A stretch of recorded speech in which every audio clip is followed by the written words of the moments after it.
यस्तो ब्युटिफुल फुल छ। यो फुल मैले किन लिएको भन्दा यो यसले चाहिँ यहाँ कोठाको चाहिँ शोभा बढाइरहेको छ कि हैन। नेपाली पाराले यसरी टोकेर खाने तपाईले खानु भएको छ कि छैन? सबैभन्दा मन पर्ने कुरा के हो? सबैभन्दा मन पर्ने पढ्न मन पर्छ कि ड्राइङ गर्न मन पर्छ कि घुम्न मन पर्छ कि? Hello guys, welcome back to my new blog. आयो सबैजना सन्चै हुनुहुन्छ होला। म पनि सन्चै आरामै छु। अनि न्यू डे न्यू ब्लग। आजको ब्लगमा धेरै स्वागत गर्न चाहन्छु। अहिले चाहिँ बिहानको समय भइसकेको छ। बिहान चाहिँ हेर्न सक्नुहुन्छ घाम पनि लागिसकेको छ। सधैँ मनतातो पानी खाएर चाहिँ सुरु हुन्छ पानी, त्यसपछि मेरो चाहिँ फेभरेट कफी हैन। अनि तपाईहरुको बिहान चाहिँ कसरी जान्छ, दिनमा के हुन्छ, के गरिन्छ, सबै कुराहरु तपाईहरुलाई शेयर गर्नेछु र तपाईहरुले साथ सपोर्ट गर्न नभुल्नु होला। अहिले चाहिँ म पानी खाँदै छु। तपाईहरुले पनि बिहान चाहिँ पानी खान नभुल्नु होला। सबैभन्दा पहिला चाहिँ पानी पिउनु जरुरी छ। गाइस हेर्न सक्नुहुन्छ यति बेला म चाहिँ कफी पिउँदै छु हैन। सबैभन्दा पहिला चाहिँ मैले पानी पिसके, त्यसपछि पानी पिसकेपछि अनि कफी मेरो फेभरेट, त्यसपछि गाइस बिहानको खाना पाक्दै छ। गाइस अब चाहिँ हामी खाना खान लागिरहेका छौं हैन। खानामा चाहिँ अहिले दाल भात तरकारी छ हैन।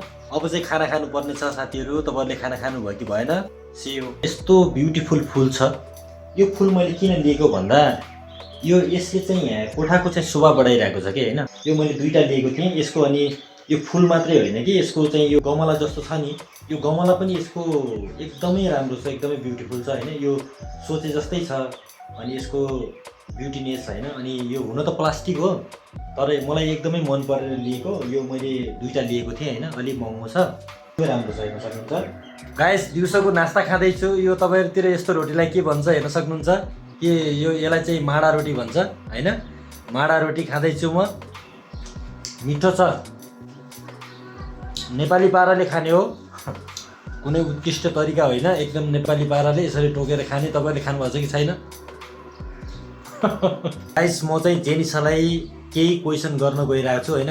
अब त्यो फनी क्वेसन चाहिँ जेनिसाले चाहिँ मिलाउने हो कि मिलायो भने चाहिँ भरे चक्लेट पाइन्छ हैन। साँझ चाहिँ म चक्लेट लिएर दिन्छु। मिलाएन भने चाहिँ अब के हुँदो रहेछ हैन, त्यो चाहिँ त्यही टाइममा हेर्यौँ ल। अनि जेनिसा के छ खबर? ठिकै छ। ठिकै छ, सन्चै छ? म सन्चै छु। हो। अनि स्कुलबाट कति बेला आयो? म स्कुलबाट 4 बजे आएँ। 4 बजे आयो। नास्ता भयो? नास्ता भइसक्यो। हो ल, अब सुरु हुन्छ है त। तिमीलाई एउटा पहिलो क्वेसन, बाबा र मम्मी मध्ये को धेरै कराउँछ? बाबा र मम्मी मध्ये मम्मी धेरै कराउँछ। हो ल, ठिक छ। अर्को क्वेसन, अनि बाबासँग धेरै पैसा भएपछि, कमसेकम धेरै करोड पैसा भएपछि अनि तिमी के किन्छौ? म सबैभन्दा पहिला चाहिँ म आफ्नो कपी किताब किन्छु। Very good. अब त्यसपछि नेक्स्ट क्वेसन के छ भन्दा तिम्रो स्कुल 4-5 दिन बिदा भएपछि बोरिङ हुन्छौ कि अनि तिमी खुसी हुन्छौ? बोरिङ नै लाग्छ। स्कुल जान रमाइलो लाग्छ। Very good. त्यसपछि अर्को क्वेसन, चारौँ क्वेसन नि, फोर्थ क्वेसन हो नि यो जेनिसाको लागि। फोर्थ क्वेसन के छ भन्दा अनि जेनिसाको लाइफमा सबैभन्दा पहिलो हिरो को हो? हिरो बाबा। बाबा पक्का हो? पक्का। पाँचौँ क्वेसन के सोधौँ? स्टडी गर्न मन पर्छ कि पढ्न मन पर्छ कि ड्राइङ गर्न मन पर्छ कि के मन पर्छ? सबैभन्दा मन पर्ने कुरा के हो? सबैभन्दा मन पर्ने पढ्न मन पर्छ कि ड्राइङ गर्न मन पर्छ कि घुम्न मन पर्छ कि के किन्न, के गर्न मन पर्छ सबैभन्दा धेरै? मलाई त सबै मन पर्छ। सबै मन पर्छ? त्यो मध्ये एउटा बेस्ट, सबैभन्दा मन पर्ने? सबैभन्दा मन पर्ने दुईटा छ। ल दुईटा के हो? दुईटा नै भन। एउटा पढ्ने, एउटा ड्रिङ। भोलि त्यसको चाहिँ चक्लेट साँझ म लिएर आउनेछु। तर चक्लेट धेरै ठुलो हुने छैन है, सानो चक्लेट हुन्छ, सरप्राइज चक्लेट हैन। अनि 5वटाको 5वटै क्वेसन मिलाइसकेपछि निसाले चक्लेट जितेकी छिन्। भेरी नाइस, क्वेसनको जवाब एकदमै राम्रो दिएकी छिन्। चक्लेट लिएर आइसकेपछि म भेट्ने छु। बाबाले सोधेको क्वेसनको चाहिँ मैले सबै एन्सर भनिसकेँ। अब चाहिँ मलाई चाहिँ अब सिधै साँझ आएर बाबाले चाहिँ सरप्राइज गर्नुहुन्छ। बाबाले के चाहिँ सरप्राइज गर्नु छ अब हेरौँला है साझा। म चाहिँ अहिले फाइनली घरमा आइसकेको छु। मैले जेनिसालाई चक्लेट ल्याउँछु भनेर भनेको थिएँ होइन, मैले ल्याएको छैन भनेर भनेको थिएँ। रिसाएर फायर छ त्यहाँ पुरा। यो त सरप्राइज हो नि त। मैले सुरुमा भनेको थिएँ, सुरुमा जाने बेला के भनेको थिएँ, बाबाको सरप्राइज कस्तो लाग्यो। मैले सोचिरहेको थिएँ यसलाई यो चक्लेटभित्र राख्ने अनि त्यसलाई बाहिर प्लास्टिकमा ऱ्यापिङ गरेर भित्रै लुगा भनेको थिएँ। तर छिट्टो मैले निकालिदिएँ कि बाहिर, त्यसरी निकाल्नु पर्ने थिएन। कस्तो लाग्यो सरप्राइज? राम्रो लाग्यो। राम्रो होइन कि राम्रो भन।